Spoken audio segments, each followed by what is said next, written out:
രാവിലെ എണീക്കാൻ വൈകിയതുകൊണ്ട് ഇന്ന് സുബഹി കിട്ടിയില്ല. ഉച്ചക്ക് നല്ല തിരക്കായിരുന്നു. ളുഹർ നിസ്കരിക്കാൻ സമയം കിട്ടിയില്ല. ഓഫീസിൽ നിന്ന് ഇറങ്ങാൻ വൈകിയതുകൊണ്ട്, അല്ലെങ്കിൽ ട്യൂഷൻ ക്ലാസ് കഴിയാത്തതുകൊണ്ട്, അല്ലെങ്കിൽ വീട്ടിൽ ഗസ്റ്റുകൾ ഉണ്ടായതുകൊണ്ട് ഇന്ന് അസർ നിസ്കരിക്കാൻ പറ്റിയിട്ടില്ല.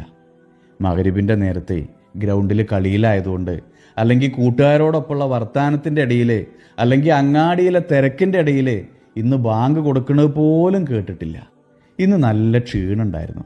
നേരത്തെ ഭക്ഷണമൊക്കെ കഴിച്ച് വെറുതെ ഒന്ന് കിടന്നതാ. അറിയാതെ ഉറങ്ങിപ്പോയി. ഇശാ നിസ്കരിക്കാൻ പറ്റിയില്ല. ഒരിക്കലും മുടക്കരുതേന്ന് പടച്ചോൻ പറഞ്ഞൊരു കാര്യത്തിന് പടപ്പുകൾ കണ്ടെത്തുന്ന ന്യായീകരണങ്ങൾ അല്ലേ?